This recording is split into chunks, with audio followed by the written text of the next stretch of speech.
Hello friends, welcome to my YouTube channel Nisha study point. Guys, आज हम उसी poem को कंटिन्यू करेंगे जो कि पिछली वीडियो में रह गई थी। अगर आपने वो मेरी वीडियो नहीं देखी है तो उसका जो लिंक है वो मैंने डिस्क्रिप्शन में दे दिया है, तो वहाँ जाकर आप इस वीडियो को देख सकते हैं। तो आइए गाइज, इस वीडियो को शुरू करते हैं। A prayer for my daughter written by W.B. Yeats। So आइए गाइज, उसी को कंटिन्यू करते हैं। May she become a flourishing hidden tree, that all her thoughts may like the linnet be। Poet का कहने का मतलब ये है कि जो फ्लोरिशिंग हिडन ट्री होता है उसके अंदर लिनेट बर्ड नाम का एक पक्षी छुपा होता है जो कि गाना गा रहा होता है, और इसकी जो ये आवाज़ है वो सुनाई तो देती है लेकिन ये पेड़ पर ही कहीं छुपी रहती है। एंड हैव नो बिजनेस, और इसका जो कोई काम नहीं होता या कुछ नहीं करती, बट डिस्पेंसिंग राउंड, बस इधर उधर उड़ती रहती है। देयर मैग्नेटिज ऑफ साउंड, और अपनी आवाज़ को चारों तरफ फैलाती रहती है। Nor but in merriment began a chase. अब जो पोइट है वो अपनी बेटी के बारे में बताता है कि जो मेरी बेटी का नेचर होगा वो बहुत मजाकिया या हल्का फुल्का नहीं होगा। नोर but in merriment A quarrel, और ना ही उसका जो स्वभाव है वो झगड़ालू होगा।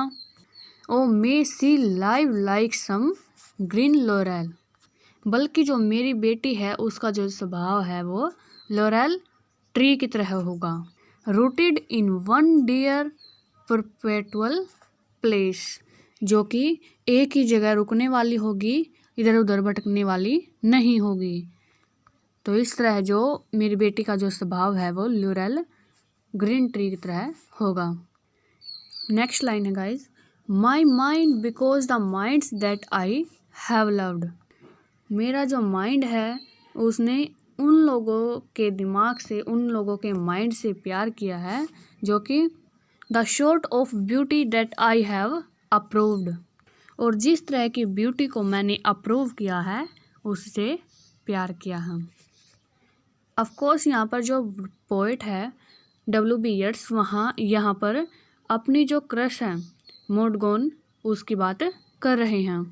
प्रोस्पर बट लिटल, अब वो बताते हैं कि जो मोडगोन थी वो बहुत ज़्यादा प्रोस्पर नहीं थी। Has dried up of late, जो कि खुद के लिए ऊपर उठ सके। Yet knows that to be choked with hate, और अब जो पोइट है वो अपनी बेटी के बारे में बात कर रहे हैं कि ऐसा नहीं होगा कि जो मेरी बेटी है उसका दिल नफरत से भर जाए।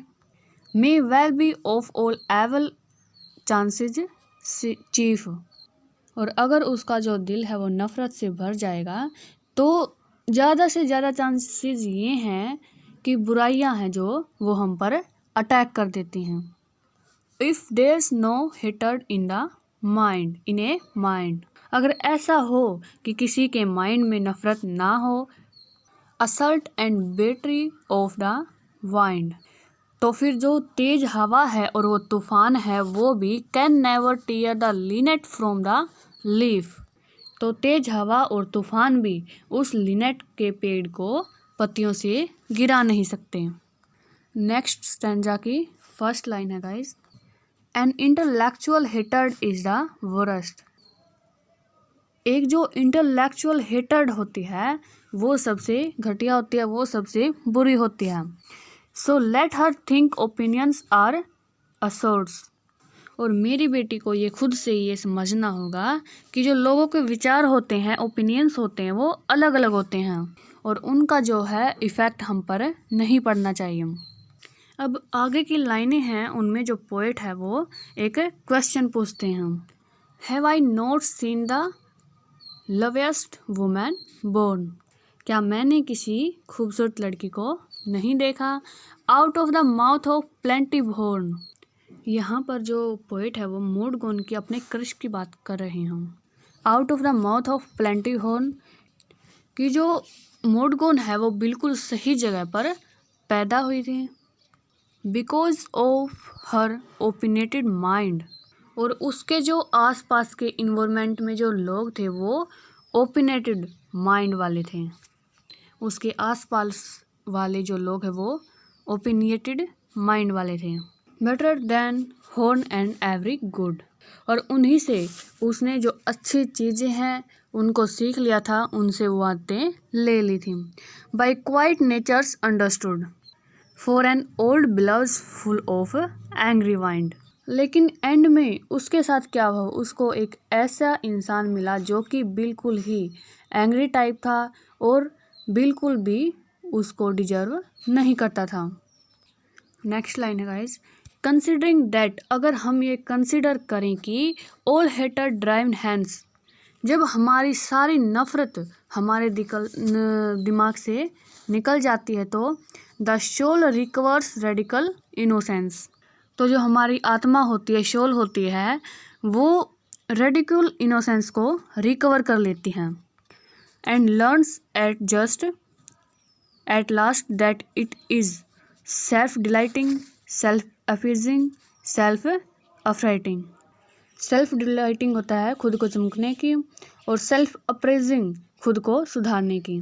तो ये सब जो क्वालिटियाँ हैं वो हमें लास्ट में पता चलती हैं उस इनोसेंस की।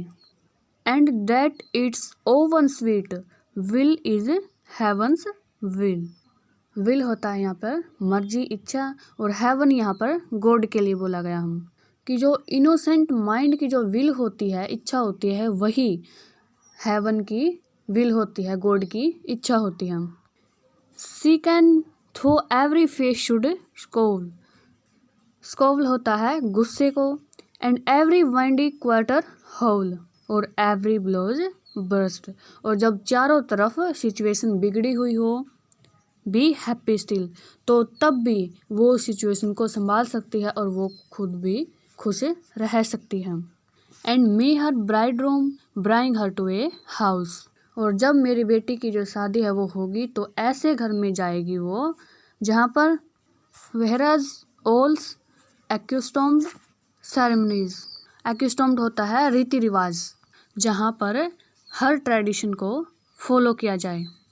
For arrogance and hatred are the wares, और जहाँ पर एरोगेंस और हेटर्ड नफरत और घमंड की बात है, peddled in the throat fears, वो तो दुनिया की हर जगह में मिलती हैं। How but in custom and in ceremony, लेकिन जहाँ पर कस्टम और सेरेमनी की बात होती है, are innocence and beauty born, वहीं पर इनोसेंस और ब्यूटी होती है। Ceremonies a name for the rich horn and custom for the spreading लिबरल ट्री। सेरेमनी में तो प्रोस्पेरिटी पैदा होती है, और जहाँ पर कस्टम होता है वहीं पर लॉरेल ट्री ग्रोथ करता है, स्प्रेड करता है। तो गाइज ये जो हमारी पोएम थी वो कंप्लीट हो चुकी है। अगर आप में से किसी ने जो फर्स्ट पार्ट है इस वीडियो का वो नहीं देखा है तो स्क्रीन पर इस वीडियो के लिंक दे रखा है, तो आप वहां जाकर इस वीडियो का जो फर्स्ट पार्ट है वो देख सकते हैं। तो गाइज़ कमेंट्स में बताएं कि आपको ये वीडियो कैसी लगी, और वीडियो को लाइक शेयर ज़रूर कर दें, और चैनल को सब्सक्राइब करना बिल्कुल भी ना भूलें, और बेल आइकन को प्रेस भी ज़रूर कर दें।